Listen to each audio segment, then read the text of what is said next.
2 दिन पहले आए नतीजों में कांग्रेस और बीजेपी दोनों को एक एक राज्य मिला था, लेकिन इन नतीजों में आम आदमी पार्टी डार्क हॉर्स बनकर उभरी, जहां आपने एक बड़ी कामयाबी अपने नाम कर ली। आम आदमी पार्टी अपने बढ़ते वोट परसेंटेज के आधार पर अब राष्ट्रीय पार्टी बन गई है।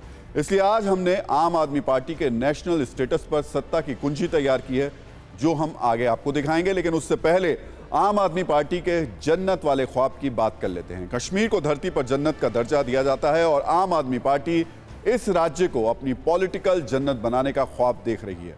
पार्टी ने इसके लिए तैयारियां भी शुरू कर दी हैं। कई सूत्रों से हमें जानकारी मिली है कि आम आदमी पार्टी जम्मू कश्मीर में अपना अगला राजनीतिक प्लॉट पक्का करने में जुट गई है। यहाँ राजनीतिक प्लॉट से हमारा तात्पर्य है कि वो राजनीतिक स्पेस जिसे आम आदमी पार्टी हर राज्य में ढूंढना चाहती है। इस बारे में हमने जब आम आदमी पार्टी के बड़े नेता और संजय सिंह जब उनसे सवाल पूछा तो उन्होंने सीधा जवाब नहीं दिया। उन्होंने सवाल की दिशा कश्मीर की ओर मोड़ दी। जाहिर है कोई भी पार्टी सीधे सीधे अपनी स्ट्रेटजी नहीं बताएगी। खैर, आप एक बार संजय सिंह को सुन जरूर लीजिए।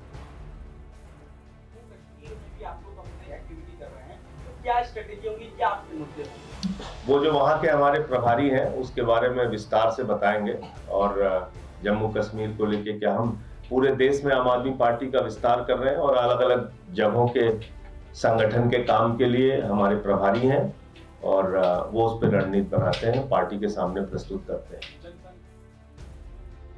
तो संजय सिंह ने जो बातें हमें नहीं बताई वो हमें हमारे सूत्रों ने बताई हैं। सूत्रों के मुताबिक जम्मू कश्मीर में आम आदमी पार्टी बड़े स्तर पर सदस्यता अभियान चला रही है। बीजेपी और कांग्रेस के कई बड़े नेता आम आदमी पार्टी के संपर्क में हैं, जो भविष्य में आप में शामिल हो सकते हैं। आप यहां शिक्षा, स्वास्थ्य और पानी का मुद्दा तो उठा रही है, लेकिन अनुच्छेद 370 और 35A पर कुछ भी नहीं बोल रही है। पार्टी लोगों से जम्मू कश्मीर को पूर्ण राज्य का दर्जा दिलाने का वादा भी कर रही है। कुल मिलाकर कह सकते हैं कि आम आदमी पार्टी राज्य दर राज्य आगे बढ़ने की कोशिश कर रही है और वो शुरुआत में ऐसे मुद्दों से बच रही है जो उसे नुकसान पहुंचा सकते हैं। अब फिर से सत्ता की उस कुंजी की ओर लौटते हैं जिसकी वजह से महज 10 साल में कोई राष्ट्रीय पार्टी बन गई। 2012 में बनी आम आदमी पार्टी गुजरात में मिले वोटों के कारण राष्ट्रीय पार्टी बन पाई। आम आदमी पार्टी के लिए यह बड़ी कामयाबी है। राष्ट्रीय पार्टी बनने से आम आदमी पार्टी अब बीजेपी, कांग्रेस, लेफ्ट और टीएमसी जैसी राजनीतिक दलों की लाइन में खड़ी हो गई है। राष्ट्रीय पार्टी का दर्जा मिलने से आम आदमी पार्टी को और भी बहुत फायदे होने वाले हैं। वो पूरी डिटेल हम आपको बताएंगे, लेकिन इस मुकाम तक पहुंचने के लिए आम आदमी पार्टी ने कैसे शुरुआत की और ये जर्नी कैसी रही, आज ये समझना भी जरूरी है। लेकिन उससे पहले अरविंद केजरीवाल के नेशनल ड्रीम वाले बयान को सुनिए। जितने वोट गुजरात में आम आदमी पार्टी को मिले हैं उनके हिसाब से कानूनन अब आम आदमी पार्टी राष्ट्रीय पार्टी बन गई है। ये बहुत बड़ी बात है। महज 10 साल पहले आम आदमी पार्टी बनी थी, छोटी सी पार्टी, एक जवान पार्टी जिसको अभी 10 साल हुए बस। उसकी 2 राज्यों में सरकार है और आज वो राष्ट्रीय पार्टी बन गई है। ये जब लोग सुनते हैं तो अपने दांतों तले उंगली दबा लेते हैं। तो आम आदमी पार्टी ने राष्ट्रीय पार्टी बनने की तैयारी बहुत पहले से शुरू कर दी थी। इसलिए आज आपको केजरीवाल के नेशनल ड्रीम्स के बारे में भी समझना बहुत जरूरी है। कैसे आम आदमी पार्टी की पहुंच न सिर्फ दिल्ली से बाहर हो रही है, बल्कि ये इकलौती ऐसी क्षेत्रीय पार्टी है जिसकी सरकार 2 राज्यों में है। दिल्ली की बात करें तो अब तक आम आदमी पार्टी लगातार 3 बार दिल्ली में सरकार बनाने में कामयाब रही है और हर बार जीत हार का अंतर भी काफी ज्यादा रहा है।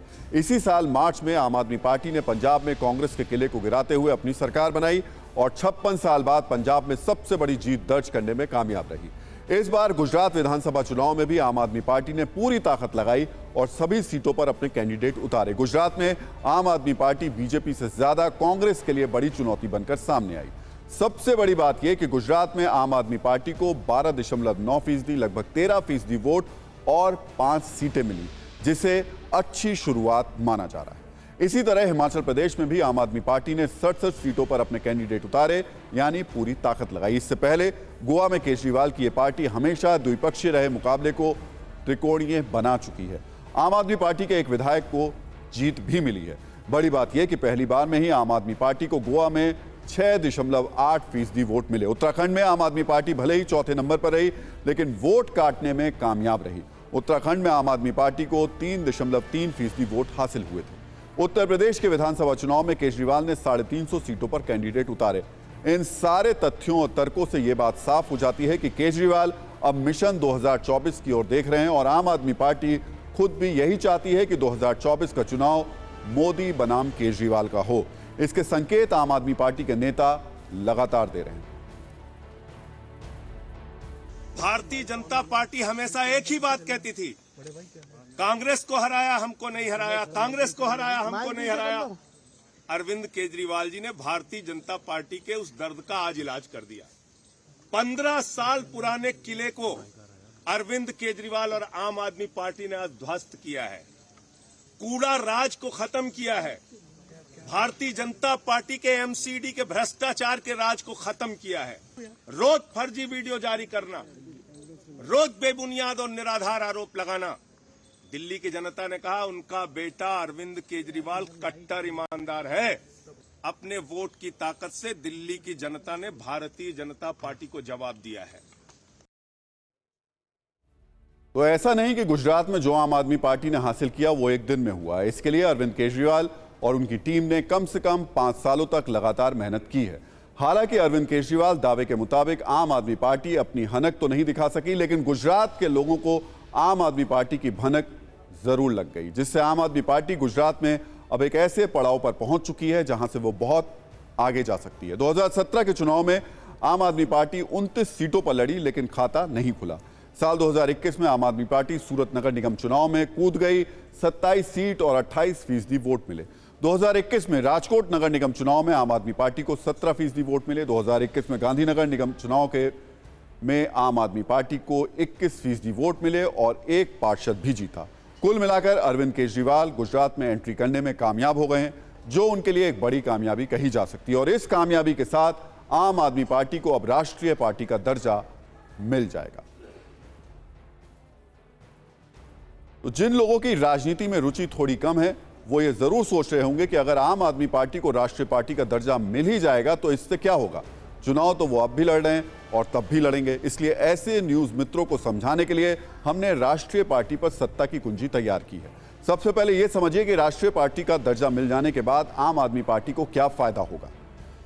आम आदमी पार्टी के चुनाव चिन्ह झाड़ू पर अब कोई दल किसी भी राज्य में चुनाव नहीं लड़ सकता। पूरे देश में ये सिंबल अब सिर्फ आम आदमी पार्टी के पास ही रहेगा।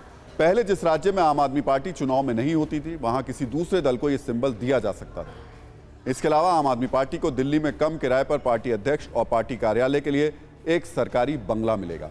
लोकसभा चुनाव में आकाशवाणी और दूरदर्शन पर अपनी पार्टी के बात रखने के लिए वक्त भी मिलेगा। चुनाव के दौरान 40 स्टार प्रचारक वो रख सकते हैं। इनके प्रचार का खर्च उम्मीदवारों के खाते में नहीं जोड़ा जाएगा। चुनाव में नॉमिनेशन के लिए सिर्फ एक प्रस्तावक की जरूरत होगी। क्षेत्रीय दलों को 2 प्रस्तावक चाहिए होते हैं। मतदाता सूची के 2 सेट मुफ्त में दिए जाएंगे। यानी राष्ट्रीय पार्टी बनने से आम आदमी पार्टी को कई ऐसे फायदे होंगे जो क्षेत्रीय या राज्य स्तरीय दलों को नहीं होते हैं। इन फायदों के कारण अरविंद केजरीवाल आम आदमी पार्टी का ज्यादा तेजी से प्रसार कर सकते हैं। अब यह समझिए कि राष्ट्रीय पार्टी का दर्जा पाने की क्या शर्तें हैं और आम आदमी पार्टी ने इसे कैसे पूरा किया। राष्ट्रीय पार्टी बनने की शर्त यह है कि कम से कम 4 राज्यों में 6% वोट मिलना चाहिए। आम आदमी पार्टी ने दिल्ली, पंजाब, गोवा और गुजरात को मिलाकर यह शर्त पूरी कर ली है। दिल्ली में आम आदमी पार्टी को 53% वोट मिले हैं। इस साल मार्च में पंजाब विधानसभा चुनाव में आपको 42% वोट मिले। गोवा में विधानसभा चुनाव में लगभग 7% वोट मिले और अब गुजरात में आपको लगभग 13% वोट मिले। तो भारत एक बहुदलीय राजनीतिक व्यवस्था वाला लोकतंत्र है, जिसकी वजह से यहां नेताओं और राजनीतिक दलों की संख्या एक तरीके से असीमित है। इतने राजनीतिक दल हैं कि गिनती मुश्किल हो जाए। चुनाव के दौरान हालात ऐसे हो जाते हैं कि हर तीसरे दिन किसी नए राजनीतिक पार्टी का ऐलान होता है, लेकिन लोगों के जहन में सिर्फ मान्यता प्राप्त राजनीतिक दल ही हैं। देश में राष्ट्रीय राजनीतिक दलों की संख्या सिर्फ और सिर्फ 8 है। हम आपको बताते चलते हैं, राष्ट्रीय पार्टियां सिर्फ 8 हैं। राज्य स्तर पार्टियों जब हम जाएंगे तो वहां पर 50 से ज्यादा ऐसी पार्टियां हैं और गैर पंजीकृत पार्टीज जो हैं वो 2796 हैं। तो राष्ट्रीय दलों की बात करें तो बीजेपी सबसे बड़ी पार्टी है। इसके बाद कांग्रेस, ममता बनर्जी, टीएमसी, एनसीपी, एक बार फिर से मैं आपको बताता चलूं, सबसे बड़ी पार्टी के तौर पर बीजेपी है, उसके बाद कांग्रेस है, टीएमसी है, एनसीपी है, ये राष्ट्रीय दल हैं। और उसके बाद में बीएसपी का नाम आता है, सीपीआई है, सीपीएम है, एनपीपी है। तो राष्ट्रीय पार्टियों के बारे में हमने आपको बता दिया, क्यों और किस तरीके के पैरामीटर्स होते हैं ये भी आपको बता दिए। ये सभी राजनीतिक दल अभी राष्ट्रीय पार्टियां जो हमने आपको दिखाए थे, इस लिस्ट में आम आदमी पार्टी का नाम भी अपडेट होने वाला है।